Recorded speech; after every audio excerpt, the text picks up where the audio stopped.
This case presents the question last considered in Brown v.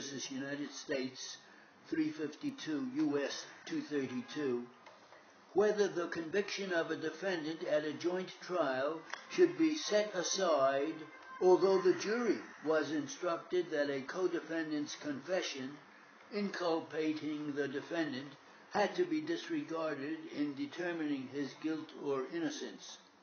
A joint trial of the petitioner and one Jones in the District Court for the Eastern District of Missouri resulted in the conviction of both by a jury on a federal charge of armed postal robbery.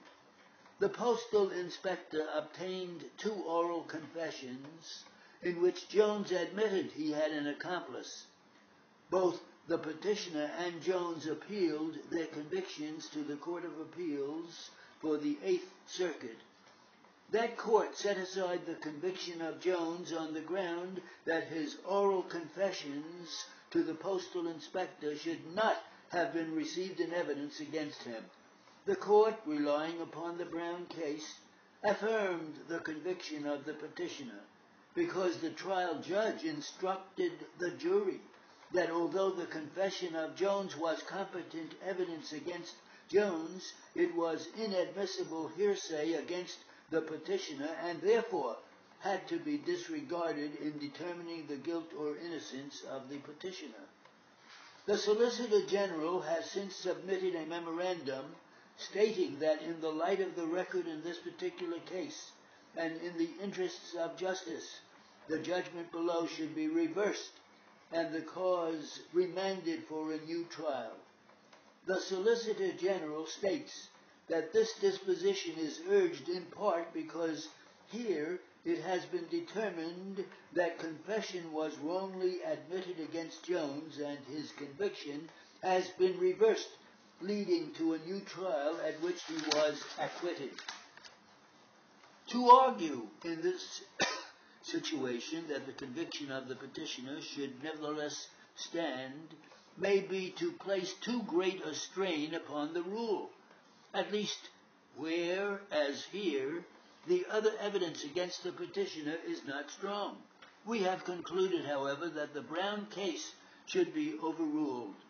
We hold that because of the substantial risk that the jury, despite instructions to the contrary, looked to the incriminating extrajudicial statements in determining the guilt of the petitioner, the admission of the confession of Jones in this joint trial violated the right of petitioner of cross-examination secured by the Confrontation Clause of the Sixth Amendment.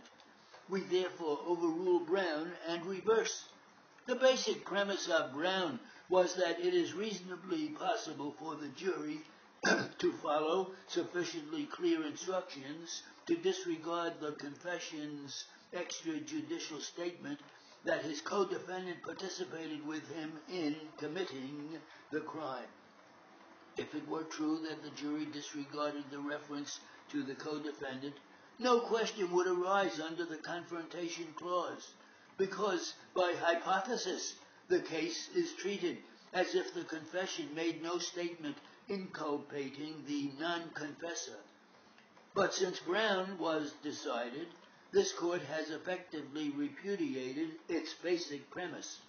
Before discussing this, we pause to observe that in Pointer v. State of Texas, 380 U.S. 400, we confirmed that the right of cross-examination is included in the right of an accused in a criminal case to confront the witnesses against him.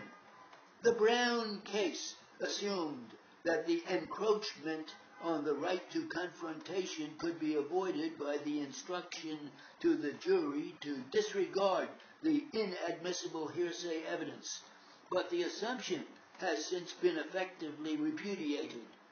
True, the repudiation was not in the context of the admission of a confession inculpating a co-defendant, but in the context of a California rule which submitted to the jury the question of the voluntariness of the confession itself. the dissenting opinion in the Brown case challenged. Do you get that?